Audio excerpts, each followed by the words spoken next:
tentang satu, netralitas presiden tidak boleh memihak. Ya. Yang kedua, orang yang bisa berdebat tentang siapa Jokowi yang sudah dibesarkan oleh partai tertentu. Ya. Yang ketiga yang tidak bisa kita debat adalah orang tua mana yang tidak ingin memenangkan anaknya, yang tidak ingin merasakan hal yang sama apa yang anaknya rasakan gitu. Sementara Gibran, anak Presiden Joko Widodo, ikut dalam kontestasi ini. Nah, ini adalah fakta, alasan yang sulit kita bantah bahwa kemana Presiden akan melabuhkan pilihan gerakan maksulkan Joko Widodo. Lah, lantas yang membawa kita hari ini pada era kebebasan berpendapat, era demokrasi dan lain sebagainya, bukankah lahir dari gerakan yang hampir sama dengan gerakan maksulkan Joko Widodo? Ini adalah pesan yang ingin disampaikan kepada masyarakat, halayak, publik, segala macam, bahwa sosok Pak Anies Baswedan ini adalah bukan petugas partai.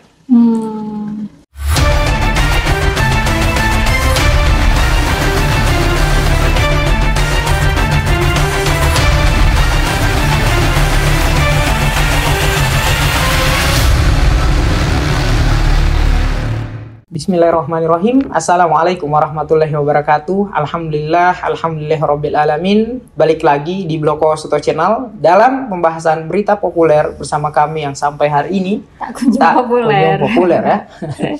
Sahabat-sahabat Bloko Suto Channel, seperti apa kabarnya? Semoga terus dalam keadaan sehat walafiat, terus dalam lindungan Tuhan yang Maha Esa, semangat dan terus optimis dalam menjalani kehidupan. Oke, siap. Nah, sahabat Bloko Suto Channel sekalian, mungkin dalam beberapa minggu kemarin kita banyak melewatkan berita penting ya Mas Rizky ya, karena kebetulan Mas Rizky sendiri ada tugas yang harus diselesaikan terkait pesantren, jadi tidak ada di kota gitu. Nah, di kota Malang. Di kota Malang.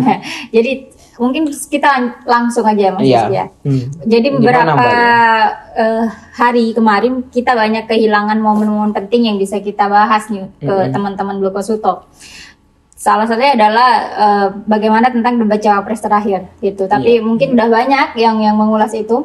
Mungkin saya akan sedikit ke belakang lagi terkait Presiden Rasa Jubir ya. Itu video terakhir Mas Rizky kan di YouTube ya. Ingat saya itu. Ya, emang boleh presiden sejubir itu? Ya, emang kan? Boleh presiden sejubir itu. Nah, semakin kesini ternyata Pak Jokowi bukannya menepis isu-isu itu ya, ternyata beliau semakin memperkuat dengan statementnya presiden boleh memihak. Akhirnya mulai muncul banyak UU yang membahas itu, yang sebenarnya banyak kontradiksinya juga di UU ini gitu kan.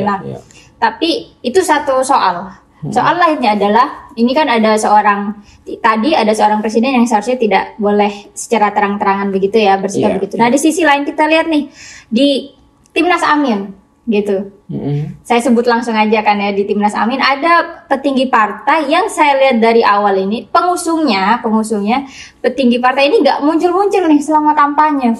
Baru-baru sekali saya bersuudzon apa beliau ini muncul setelah elektabilitas Amin ini perlahan-lahan menaik atau gimana itu kurang tahu. Ini konteksnya masih sama-sama soal kampanye gitu Mas Rizky. Nah, menurut Mas Rizky itu tuh gimana fenomena ini? Tunggu, saya mau memperjelas mengenai yang kedua tadi. Apa yang mungkin Mbak Lia maksud adalah Pak Surya Paloh ya? Benar sekali Pak Surya Paloh. Nah, pernyataan Mbak Lia itu antara yang pertama dan yang kedua adalah dua konteks yang berbeda sebenarnya.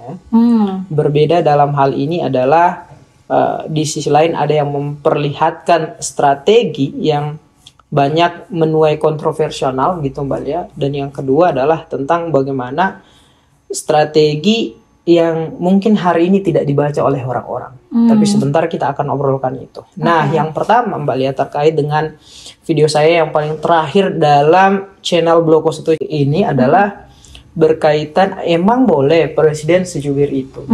Sebenarnya maksud dari video itu adalah mengkritik sikap dari presiden selaku penyelenggara negara ya, apalagi yang menjadi pemimpin paling utama di negara ini gitu ya. yang tidak mampu memperlihatkan sikap kenegarawanan dengan baik gitu, Mbak Lia. Yang tidak mampu memperlihatkan etika penyelenggaraan negara yang baik. Oke lah orang berdebat dengan pasal-pasal yang mengatakan bahwa boleh kok presiden seperti A, B, C, D dan lain sebagainya untuk mengkampanyekan istilahnya. Nah di sisi lain juga ternyata ada pasal yang mengatakan bahwa presiden tidak boleh berkampanye dan lain sebagainya. Sampai dengan perdebatan itu akhirnya kita dibuat pusing oleh kontradiktifnya maksud pasal-pasal ini. Nah tetapi sebagai orang yang bukan ahli hukum banget gitu Mbak Lia, saya tidak masuk ke perdebatan itu. Yang saya ingin obrolkan adalah, dan ini fakta Mbak Lia, adalah integritas dari seorang presiden gitu Mbak Lia.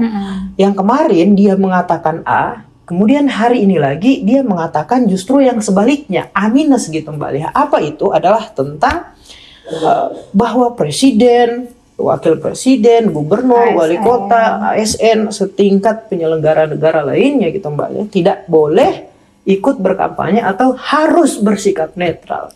Nah baru-baru hari ini ya, mentang-mentang beliau sudah hampir nampak ya, tidak malu-malu lagi menerangkan sikapnya dalam ingin memenangkan siapa gitu dalam kontestasi pilpres kali ini.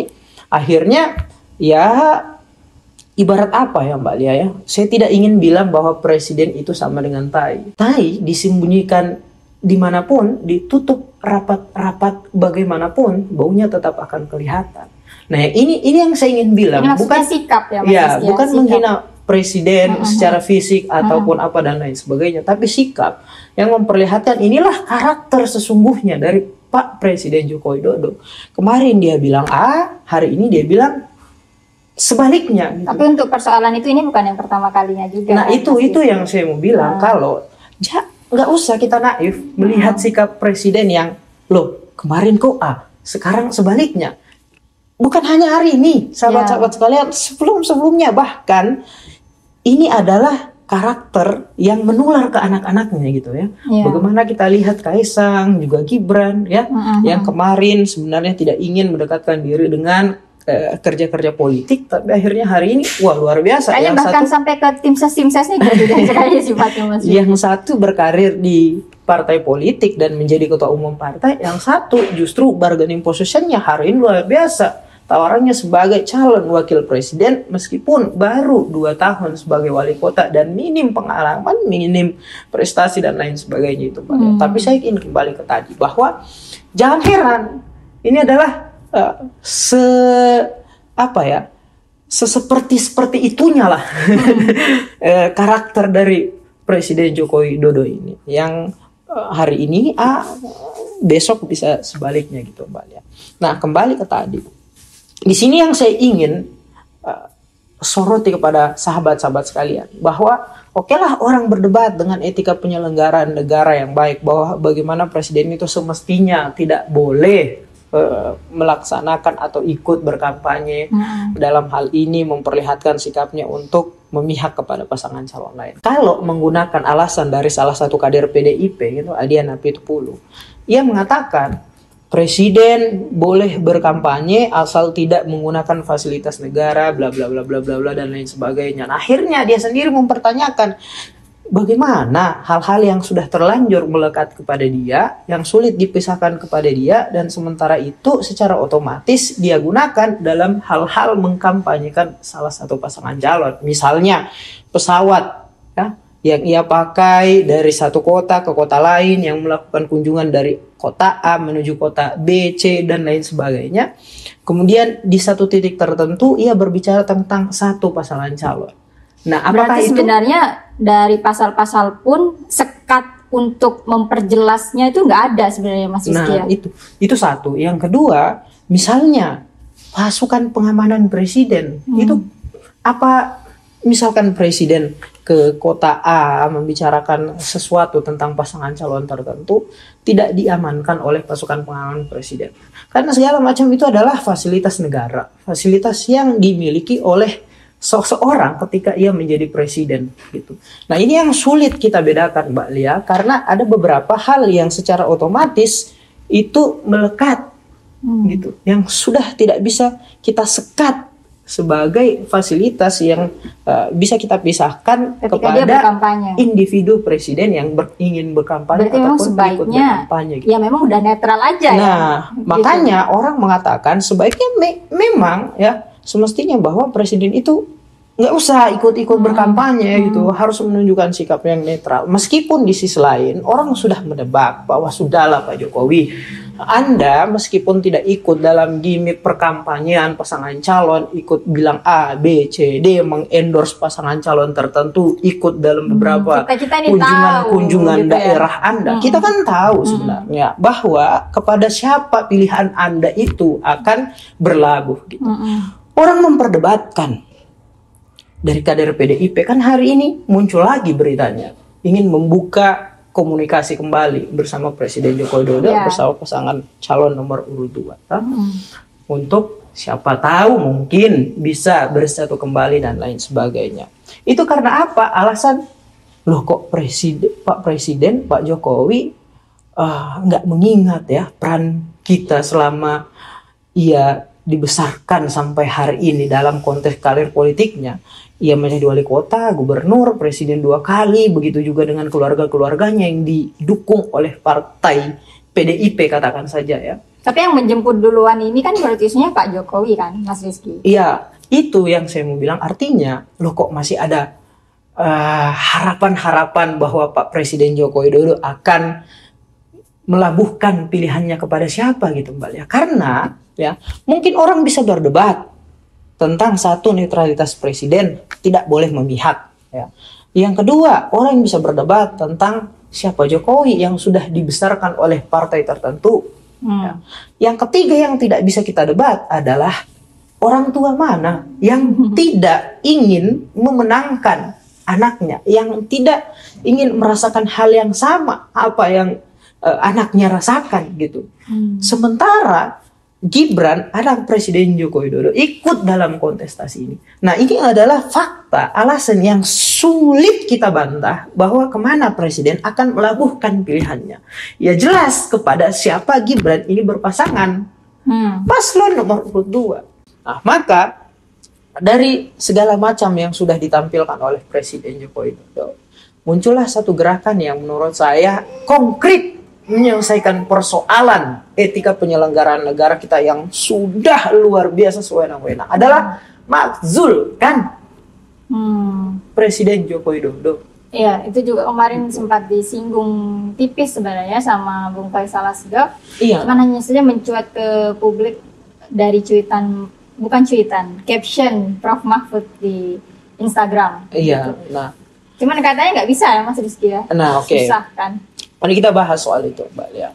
Saya ingin bilang bahwa mencegah, mengatasi segala macam persoalan cawe-cawe politik yang ditampilkan oleh Joko Widodo yang tentu akan mengancam ya kesehatan demokrasi kita ke depannya adalah tidak ada hal yang lain. Undang-undang sekarang sudah bisa diutak-atik semau mereka. Peraturan semau mereka segala macam. Ketika pemerintah daerah harus berhenti dari kursi jabatannya untuk bisa melanjutkan atau ikut dalam kontestasi pemilihan umum harus berhenti, hari ini diubah kan?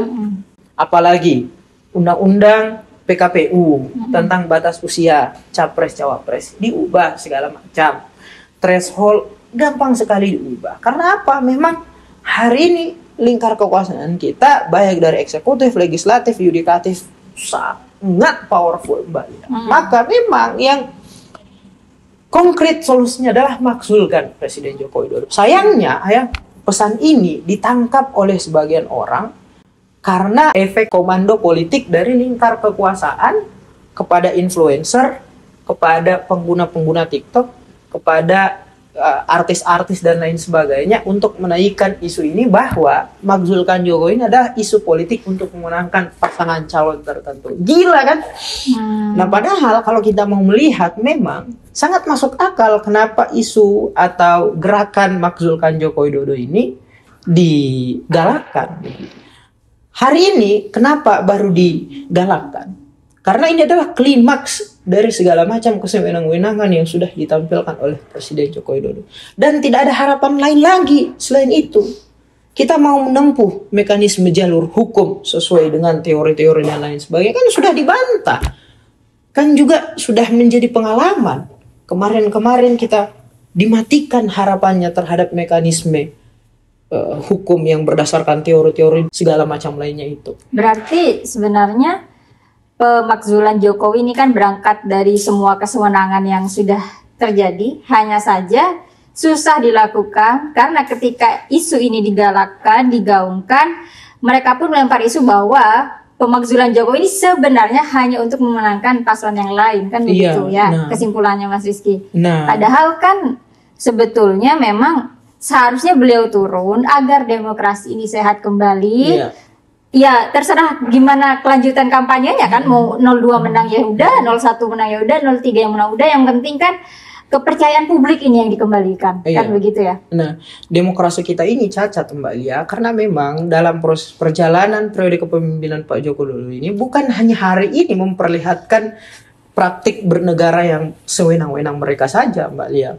Ini adalah titik klimaks, poin klimaks, dan memang tidak ada harapan lagi untuk menempuh jalur lain selain memakzulkan Joko Widodo. Sebagaimana gerakan ini hampir sama dengan gerakan reformasi di tahun 98. Maka Pak Faisal Assegaf bertanya, apakah reformasi tahun 98 menempuh mekanisme hukum yang diatur dalam bernegara?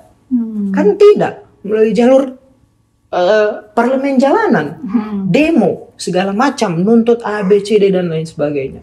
Nah, maka hari ini kalau ada yang mempertanyakan apakah disahkan gerakan maksulkan Joko Widodo, lah lantas yang membawa kita hari ini pada era kebebasan berpendapat, era demokrasi dan lain sebagainya, bukankah lahir dari gerakan yang hampir sama dengan gerakan maksulkan Joko Widodo? Jadi makanya saya bilang justru yang ditampilkan hari ini adalah romantisasi pergerakan aktivis kita, romantisasi hasil dari perjuangan anak-anak bangsa kita untuk mengingatkan bahwa pernah loh dilakukan gerakan yang sama dan melahirkan ide bernegara yang sangat luar biasa.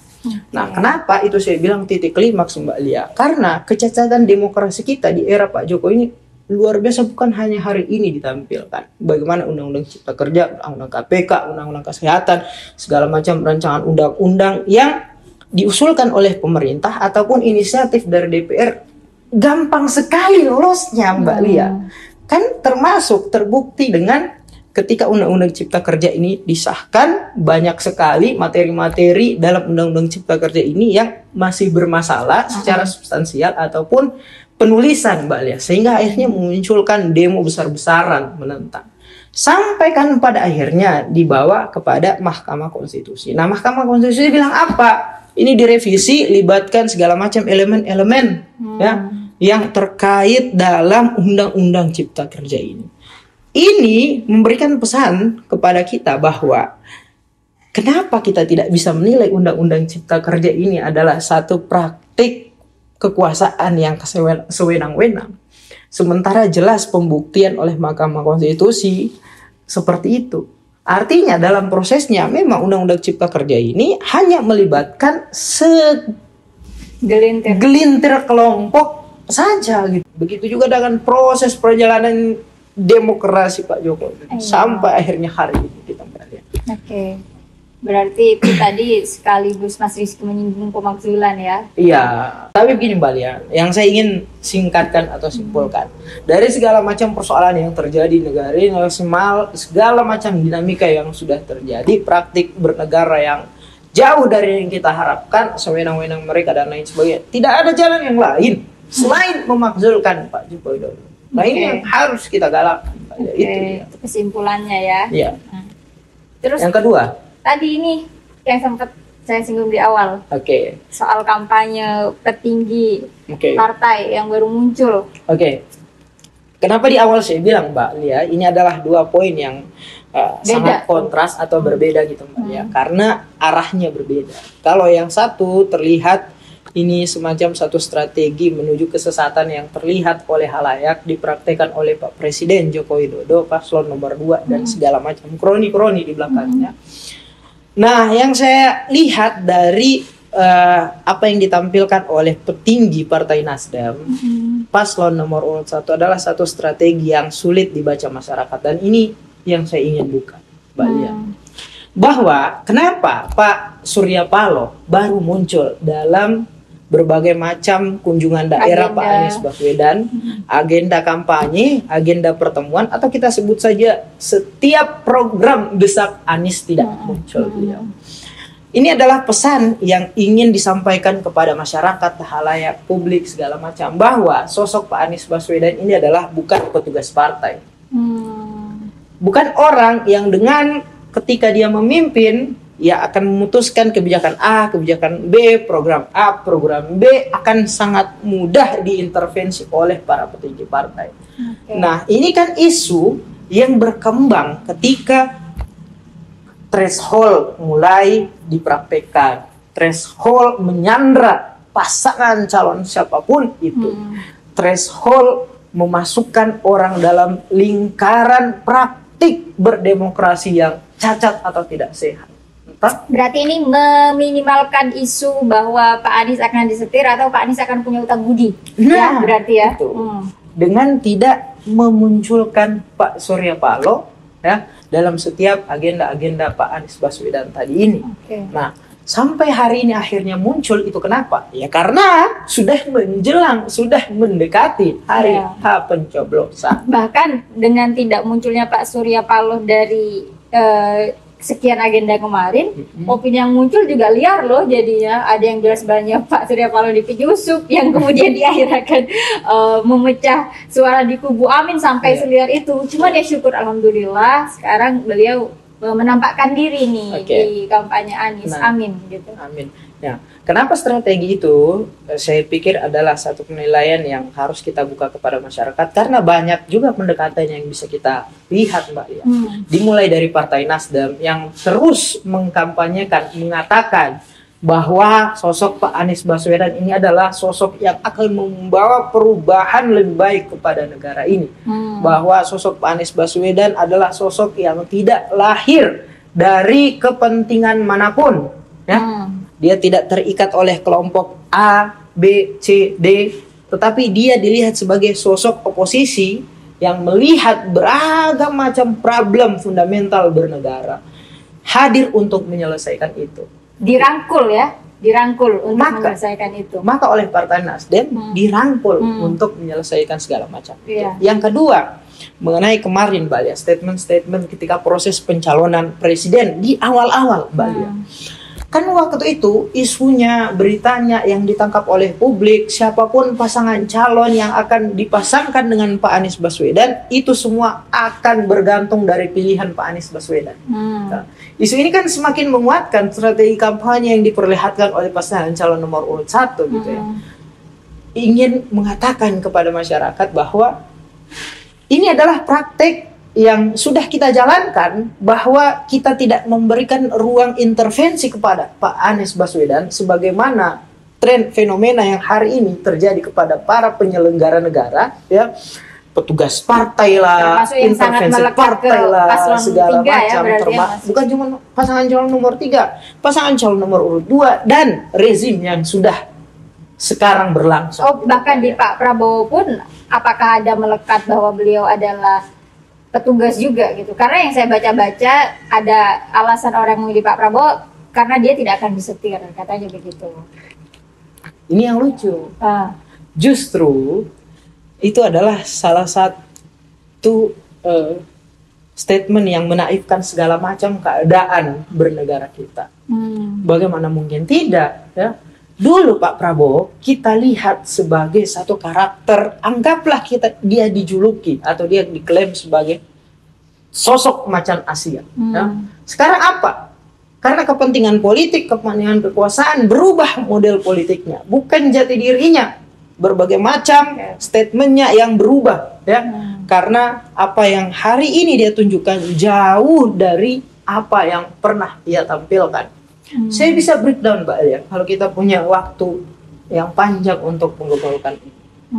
Yang pertama, benar tidak bahwa yang sebenarnya berkhianat itu adalah Pak Anies Baswedan atau justru Pak Prabowo? Yang dalam proses kali politik Pak Anies Baswedan dan Pak Prabowo. Orang kan mengatakan yang berkhianat Pak Anies Baswedan. Iya. Padahal faktanya Pak Anies Baswedan melihat sosok Pak Prabowo itu bukan melihat secara individunya, Mbak Lia, tapi melihat kepentingan rakyat yang melekat kepada dia. Bagaimana Pak Prabowo dulu di tahun 2014, di tahun 2019 menjadi kelompok oposisi yang menginginkan perubahan di negara ini. Tentu kalau kita melihat itu sangat pantas, sangat wajar kalau Pak Anies Baswedan masuk kepada lingkaran yang menjadi kelompok oposisi atau yang menginginkan perubahan pada negeri ini. Ya. Dan itu selaras sampai sekarang dilakukan Pak Anies. Itu yang saya mau bilang. Sementara Pak Apakah Prabowo berkhianat ini kita definisikan antar satu individu kepada individu lain, atau kita letakkan pada kepentingan terhadap rakyat, kepentingan terhadap rakyat. Nah, justru saya melihat yang setia pada poros ini adalah Pak Anies Baswedan. Bagaimana dia setia terhadap deal-dealan politik, janji-janji antara Gerindra, sosok Pak Anies Baswedan yang menginginkan perubahan pada negeri ini. Dan sampai hari ini Pak Anies Baswedan adalah sosok yang setia terhadap janji-janji perubahan kelompok oposisi yang menginginkan perbaikan pada negeri ini. Bukan orang yang ketika diberikan kekuasaan, disodorkan jabatan tertentu, melempem, masuk juga, masuk angin. Apa dah tadi julukannya, macan Asia berubah menjadi boneka gemoy. Ya, anggaplah kira-kira seperti itu. Nah, itu yang saya mau bilang, bahwa praktik bernegara, pengalaman-pengalaman kemarin kok kita nafikan untuk menilai seorang Prabowo yang tidak mungkin diintervensi oleh kelompok. Tapi jika memang balik ke Surya Paloh tadi, jika memang itu adalah tujuannya, ya semoga banyak masyarakat luas sepemahaman dengan kita. Nah, gitu. Yang saya ingin mau bilang, Mbak Lia, ingin menekankan kepada, terkhusus kepada pasangan calon nomor urut 1 Partai Nasdem segala macam, anggaplah itu bagian dari strategi untuk mengirimkan pesan kepada masyarakat bahwa sosok Pak Anies Baswedan ini adalah sosok yang tidak akan mudah diintervensi oleh kelompok manapun, termasuk dari partai yang sudah mengusung dia, yang mendukung dia. Saya lebih memilih tidak akan mudah daripada tidak mungkin diintervensi. Nah, begitu, terlepas itu bagian dari strategi kalian, saya harap ini menjadi satu komitmen yang terus dipraktekkan, yang terus ditampilkan kepada halayak, kepada publik, kepada masyarakat, gitu Mbak. Jangan sampai kepentingan masyarakat, kepentingan publik, kepentingan umum itu direduksi dengan kelompok-kelompok kepentingan elit saja. Gitu. Baik, sahabat Blog Konsulta Channel sekalian, sebenarnya masih banyak sekali yang bisa kita bahas, Mas Rizky. Tapi mungkin nanti kita bikin bukan juga part, tapi video-video pembahasan lainnya ya, Mas Rizky, yang masih senada lah terkait Pilpres ini, gitu ya, Mas Rizky ya. Karena kan baru tadi kayaknya ya, berita yang kembali memperlihatkan Pak Presiden Jokowi duduk makan siang lagi bareng Pak Prabowo, makan bakso gitu tadi siang gitu. Nah, yang saya ingin tekankan, Mas Rizky, karena Paslon 01 ini kan menggaungkan perubahan. Yang ingin saya tekankan ke orang-orang bahwa Pak Anies dari sejak masa kampanye itu sudah betul-betul melakukan perubahan, bahkan ditiru oleh paslon lain. Saya kurang tahu entah ini strategi tim sesnya secara keseluruhan, atau memang dari Pak Aniesnya sendiri yang merasa mantap, yakin, memikirkan dari jauh-jauh hari. Karena saya sempat dengar potongan, apa Pak Anies kepikiran jadi gubernur? Enggak gitu kan. Tapi apakah Pak Anies sempat kepikiran jadi presiden? Ya sempat, nama saya ada di survei gitu. Jadi beliau memang ada juga statement yang saya akan kembali ke JIS tapi bukan sebagai gubernur gitu. Jadi saya pikir memang apakah beliau sudah mengkonsepkan ini sudah dari lama dan akhirnya mengiyakan rangkulan Nasdem gitu. Jadi yang saya ingin tekankan bahwa insya Allah perubahan itu memang bisa beliau berikan dan juga disediakan oleh partai-partai yang merangkulnya, begitu Mas. Konsistensi perubahan itu harus berlabuh pada kepentingan rakyat. Iya, dan semoga itu tadi bisa digarisbawahi, perubahan lihat seberapa banyak gaya kampanye kita udah berubah sejauh ini. Nanti kita next pembahasan kita selanjutnya Siap. Mbak Lia, karena Siap. sebetulnya saya di Palu Mbak Lia sudah gatal sekali. Oke. Oke. Lebih ini durasi ya sahabat Glokosuta channel sekalian. Ya oke Mas Rizky, mungkin ada yang mau sampaikan atau ditutup? Cukup, Monggo. nanti Ya. kita simpulkan di pembahasan kita yang selanjutnya yang tidak masih kalah berkaitan menarik. Ya. tentang proses pencalonan presiden Ya. sampai dengan hari ini gitu Mbak. Iya, baik. Terima kasih, demikian dari kami, tetap di Glokosuta channel. Billahi taufiq wal hidayah. Wassalamualaikum warahmatullahi wabarakatuh.